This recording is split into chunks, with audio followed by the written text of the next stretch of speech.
नमस्कार, स्वागत है आपका द फोर्थ स्टेट यूट्यूब मंच पर। मेरा नाम है रविंद्र सिंह शोरान और हमारे साथ आज जुड़ रहे हैं गिरीश जोशी। गिरीश जी बड़े वरिष्ठ पत्रकार हैं और लंबे समय से गुजरात से लेकर देश के अलग-अलग हिस्सों में इन्होंने पत्रकारिता की है और वहां से बैठकर पूरे विश्व की राजनीति पर इनकी गहरी नजर है। आप पहली दफा हमारे साथ जुड़े हैं और अलग-अलग न्यूज़ चैनल्स पे, प्लेटफ़ॉर्म्स पे आप इनको ज़रूर देखते रहे होंगे। तो हमारे साथ पहली बार जुड़े हैं, तो सर आपका विशेष तौर पर अभिनंदन है, बहुत स्वागत है गिरीश भाई। धन्यवाद सर। आज हमारे साथ अहमदाबाद से जुड़ रहे हैं और पहली बार आए हैं, तो सर ये पहला सवाल यही होगा कि आपके मित्र ट्रंप साहब तो टैरिफ पे टैरिफ लगाए जा रहे हैं सर, हमारी इकोनॉमी को तो खराब कर देंगे। गिरीश भाई। अब सर बगैर गोले के वो बम दाग रहा है, उसमें होगा क्या? ये दिक्कत ये है कि एक नैरेटिव क्रिएट किया जा रहा है कि अमेरिका इतना बड़ा हुआ है कि उसने अगर ये इसी मिसनोमर में उसने अनाउंस किया था कि मैं टैरिफ लगाऊंगा, और उसको ये गलतफहमी थी कि वो लगाते ही पूरी दुनिया आके इधर मेरे सामने हाथ पांव जोड़ के बैठ जाएगी कि ऐसा मत करो। और हुआ क्या? कोई नहीं गया। उसने खुद बोला 75 countries are waiting to meet me, और वो वल्गर लैंग्वेज उसने यूज करी। वो उसका ओवर कॉन्फिडेंस था। लेकिन धीरे धीरे वो जैसे 90 दिन का एक्सटेंशन आने लगा, क्योंकि कुछ अक्लमंद भी उसके साथ होंगे जो बोल रहे होंगे। अभी एक ही आप सवाल पूछो, उसकी जगह अपने पब्लिक को एक सवाल डाल देते हैं कि भाई अगर ये डेड इकोनॉमी थी तो आपकी तीन बड़ी कंपनियां जो पूरी दुनिया की इकोनॉमिक्स पे कंट्रोल करती हैं, एक है आपका ब्लैक रॉक जो पूरे रियल एस्टेट इन्वेस्टमेंट का 18 ट्रिलियन की कंपनी है, जिसका कई देशों से ज्यादा टर्नओवर है। वो आके इंडिया में जियो के साथ टाइप करके वो क्या कर रहा है। उसके बाद आप ब्लैकस्टोन देख लो, जो भी 11 ट्रिलियन की कंपनी है, वो इधर आके हिरन अंबानी के साथ बड़े लॉजिस्टिक्स पार्क्स बना रही है। क्योंकि आपको पता है कि इंडिया का इंफ्रास्ट्रक्चर जिस रेट से बढ़ रहा है, उस रेट से लॉजिस्टिक्स बहुत बढ़ेगा। और हम ही देश है जिसके पास कोई भी ऐसा कोना नहीं जिसके पास पोर्ट नहीं है। जहां पोर्ट होगा वहां पे इंटरलैंड की लॉजिस्टिक्स बहुत धड़ल्ले से चलेगी। और हम आज भी इंटरलैंड में हम लोग रोड पे ही डिपेंडेंट है।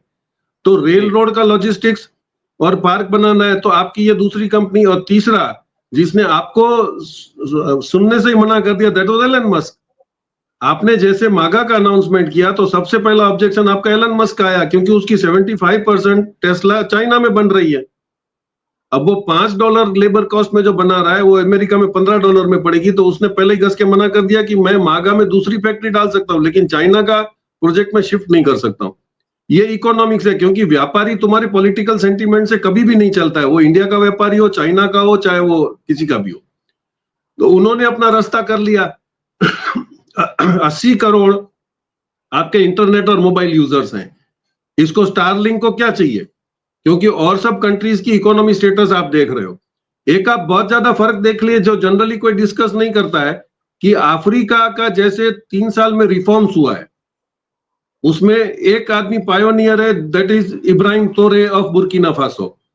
वो 37 साल का प्रेसिडेंट आते ही उसने सारे फॉरेन वालों की एजेंसियां बंद कर दी, उन्होंने माइनर्स को निकाल दिया, फ्रांस की आर्मी को निकाल दिया, और उसने सारा नेशनलाइज करके बुर्किना फासो वर्ल्ड का सेकंड गोल्ड रिजर्व होल्डर है।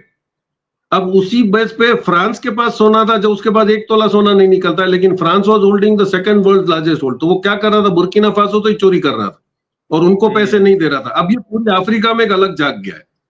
और इसको बहुत दूरअंदेशी से किसने समझा था? चाइना ने। चाइना वहां पे आज से 10-12 साल पहले जाके उसने बोला मैं आपको इंफ्रास्ट्रक्चर बना के दूंगा, मैं आपका मिनरल्स लेता हूं, लेकिन आपका पैसा आपके पास रहेगा। वहां पे उसने स्कूलें बनाई और उन्होंने पूरे पान अफ्रीका में 4000 किलोमीटर की रेलवे लाइन बिछा दी, ताकि और एफटीए करवा दिया, ताकि अब पूरे अफ्रीका में फ्री धंधा होगा। अब सिर्फ आप उसका पॉपुलेशन देखो तो 1,40,00,000। वो इंडिया के बराबरी का एक कॉन्टिनेंट है जिसके अंदर बहुत बड़ी मार्केट है। और जैसा इनके पास पैसा आया है, इनका कंज्यूमर मार्केट बढ़ने लग गया। 38 बिलियन का आज अफ्रीका में आपके पास एक ऑल्टरनेट मार्केट है। आपने कुछ नहीं करा, छोटे छोटे कंट्री वहां पहुंच गए। अभी इन्होंने अपनी करेंसी बना ली। सब लोग ने बोल दिया कि भाई फॉरेन आपको रेमिटेंस हमको नहीं चाहिए, हम अपना ही खाएंगे पिएंगे और ऐश करेंगे। तो 1,40,00,000 की इकोनॉमी कभी भी फॉरेन एक्सचेंज पे डिपेंडेंट नहीं होती है। तो हम लोग जो चिल्ला रहे हैं कि भाई फॉरेन एक्सचेंज बंद हो जाएगा, फॉरेन एक्सचेंज बंद होने से आपके आईटी सेक्टर और आपके शेयर बाजार के अलावा किसी को फर्क नहीं पड़ेगा। आपका डोमेस्टिक जीडीपी आप देखो तो 88% of India GDP comes from the domestic consumption. 1,40,00,000 लोग खाना पीना बंद नहीं करेंगे, कपड़ा पहनना बंद नहीं करेंगे, तो वो इंडस्ट्रियों को कोई दिक्कत नहीं है। दिक्कत आपको है क्योंकि फॉरेन एक्सचेंज कम होगा तो आपके डॉलर पे प्रेशर आएगा और आपके दोस्त लोग जो एक्सपोर्ट कर रहे थे उनको फायदा होगा, इंपोर्ट वालों को नुकसान होगा। तो आपका कॉन्सेंट्रेशन और अनाउंसमेंट और एक नैरेटिव खड़ा करने का है कि अभी अमेरिका ने बंद कर दिया तो हमको परेशानी होगी। मैं हर प्लेटफॉर्म पे बोलता हूं, आप 6 महीने के बाद मेरे को बुलाना, मैं आपको बोलता हूं कोई फर्क नहीं पड़ेगा। आपको अगर विजन नहीं है तो फर्क पड़ेगा। आज अगर फार्मा का सेक्टर अफ्रीका में इतना 48% आज भी गुजरात की इंडस्ट्रीज अफ्रीका में फार्मा एक्सपोर्ट कर रही है। कईयों को तो मैं प्रोजेक्ट लेके गया जो अफ्रीका में वो अपना यूनिट डालना चाहते हैं क्योंकि बहुत बड़ा मार्केट है वहां पे। तो आपको ये चाहिए था कि आप मार्केट करिए। आपको अभी कल का मैसेज दे दूं कि सबसे ज्यादा अमेरिका का जो दबदबा था वो सोयाबीन एक्सपोर्ट पे था। चाइना ने लेना बंद कर दिया तो इसको लगा गल्फ में जो ये मस्का मार के आया था। सऊदी अरेबिया ने कल बुर्किना फासो के साथ 3.81 बिलियन का ऑर्डर का सोयाबीन का कॉन्ट्रैक्ट कर लिया 30 साल के लिए। तो अमेरिका का वो भी मार्केट गया। ब्राजील को तुमने दबाने की कोशिश करी। तो ये जो पूरा नैरेटिव क्रिएट कर रहा है, इसको एक ही इसका गुरु मंत्र है कि ब्रिक्स में से कमजोर कड़ी कौन। ब्राजील उसको गांठ नहीं रहा है। चाइना रशिया की आप बात ही भूल जाओ। साउथ अफ्रीका ने तो आपको आंखें दिखा दी अमेरिका में आके ही, रामाडोस ने। तो अब इंडिया रहा उसको तोड़ने का, क्योंकि इनको सबसे बड़ा फियर ये था पहले कि शायद ब्रिक करेंसी निकलेगी। चाइना ने क्लेरिफाई कर दिया करेंसी नहीं निकल रही है, सब अपनी अपनी करेंसी में धंधा कर रहे हैं। और आपको ताजुब लगेगा कि ईरान के साथ डील करके उसने सारे युआन ईरान में रख दिया। अब ईरान के तबे में भी आप लोग आ जाओगे। आपको अगर पैसा अब युआन चाहिए धंधा करने के लिए तो आपको ईरान के पास दौड़ना पड़ेगा। तो हम लोगों ने इकोनॉमिक्स में बहुत अच्छा अपना स्ट्रांग बोर्ड रखा था। इसका दूरअंदेशी आप देखिए तो डॉक्टर मनमोहन सिंह का था। जब आपने सैंक्शंस लगाए तो सैंक्शंस बार्टर सिस्टम पे नहीं चलते हैं, तो आपने उनको गेहूं दे दिए और फिर आपने उनसे तेल ले लिया, जिसमें इतने साल तक यूएन हमारा कुछ नहीं बिगाड़ पाया। वही हमने रशिया से करा। और अभी इसको चाहिए कि 88% जो हमारी सबसे बड़ी मार्केट है दैट इज ऑयल इंपोर्ट। अब उसके उस पर नजर है। अब जब हमको 10 रुपए में माल मिल रहा है तो तेरा माल हम 12 रुपए में लेंगे क्यों? सही बात। और टेक्निकलिटी लोग नहीं जानते कि हमारी मजबूरी है। मोदी साहब या कोई भी होगा, आप लोग कहीं से भी अमेरिकन ऑयल नहीं ले पाओगे। उसका रीजन है कि ऑयल एक ही टाइप का क्रूड नहीं आता है। क्रूड में हैवी होता है, लाइट होता है, सोर होता है, स्वीट होता है। अब वो स्वीट और सोर में काफी फर्क है सल्फर कंटेंट्स की वजह से। तो आपकी जो रिफाइनरियां बनी है वो सारा क्रूड नहीं रिफाइन कर पाती है। आपकी जामनगर रिफाइनरी एशिया की बड़े में बड़ी, वो दूसरी छोटी छोटी जो गवर्नमेंट रिफाइनरीज है उसमें कई कई के अलग अलग स्टेटस है, वो कर पाएगा। लेकिन आपका रीच कहां तक है? आपको अगर इसी कॉस्ट में करना है तो या तो आप गल्फ से ला सकते हो, ज्यादा मलेशिया से। आप यूएसए से लाओगे तो आपको फ्रेट ही नहीं परवड़ेगा। तो ये जो चेंज ऑफ सिस्टम हो रहा है इसके अंदर आप देख लिए कोई ज्यादा फर्क पड़ने वाला है नहीं। हम लोगों को इतना ही कि अगर हम लोग एक्सप्लोर कर लेते हैं और मार्केट, और हम लोगों ने काफी अपॉर्चुनिटीज मिस कर दी। उसका रीजन था आपका लोकल पॉलिटिकल कंपल्शन। आपने एग्रीकल्चर को नहीं छेड़ा होता तो आज हम लोग सबसे बड़ा एग्रीकल्चर बास्केट है, तो हम लोग उसी पे एक्सपोर्ट पे दम देते। आज ट्रंप को बड़ा इंटरेस्ट क्या है कि एग्रीकल्चर और मिल्क सेक्टर, उसको ये क्यों चाहिए? क्योंकि इतना बड़ा कंजम्पशन है। तो मैं नहीं समझता हूं इससे कोई ज्यादा फर्क पड़ेगा। ये अल्लाह गुल्ला कर रहे हैं, वो शेयर मार्केट वालों ने कुछ भी बोल दिया होगा कि भाई शेयर पे बड़ा असर पड़ जाएगा, लेकिन as an public, as a common man, मैं ना शेयर रखता हूं और ना मेरे को कोई उसे। तो मैं ये समझता हूं कि 88% आपका जीडीपी जो चल रहा है वो तो चलेगा ही। 12% में जिसको खेलना है वो खेल लेंगे। और व्यापारी आंख बंद करके नहीं रहता है, वो 5 साल पहले का प्रोग्रामिंग कर लेता है। अभी मैं पर्सनली जाता हूं इसलिए मेरे को पता है काफी लोग इंटरेस्टेड है अफ्रीका में इन्वेस्ट करने के लिए, क्योंकि उनको पता ही ऑल्टरनेट मार्केट है।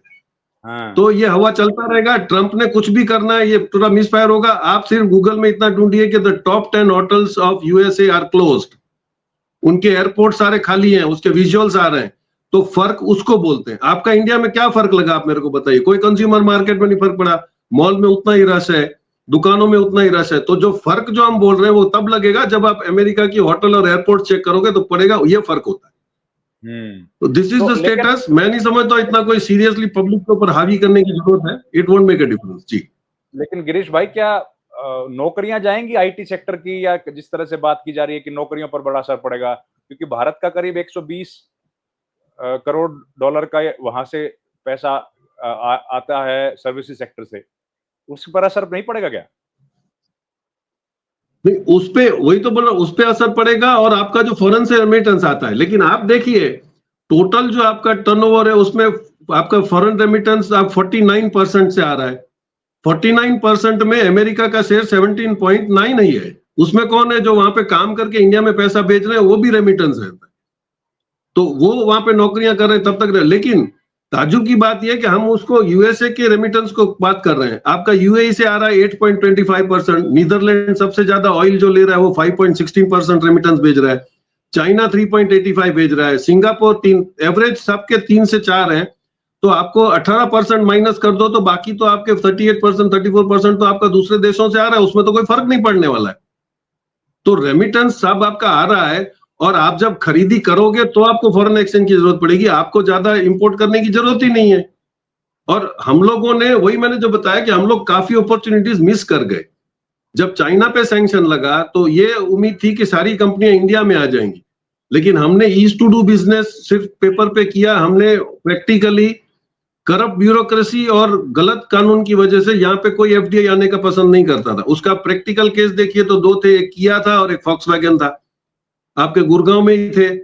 वो जब वहां से निकलने की कोशिश कर रहे थे तो आपने उनको 2012 की पेनल्टी देके उनसे उनका पूरा प्रॉफिट रखवा लिया। तो कौन से एफडीआई लोग यहाँ कमाने आते हैं, आपको पैसा देने के लिए नहीं आते हैं। तो ये जो एटमॉस्फेयर क्रिएट हुआ उसमें एफडीआई कम हो गया, चाइना से इन्वेस्टमेंट चला गया आपका वियतनाम, कंबोडिया, थाईलैंड, हांगकांग, वो आप कैप्चर नहीं कर पाए। और आपको ध्यान हो तो बहुत कम लोगों ने उस पर ध्यान दिया कि 2 साल पहले फॉरेन मिनिस्टर ने चाइना के बताया था कि 1 साल के बाद शायद हम लोग 85% एपीआई, एक्टिव फार्मास्यूटिकल इंग्रेडिएंट जिससे दवाइयां बनती है, वो हम इंडिया से इंपोर्ट कर रहे होंगे। क्योंकि हमने पीएलआई में बहुत बड़ा हल्ला गुल्ला किया था, 6,700 करोड़ हमने दिए थे कि अभी हम एपीआई बनाएंगे।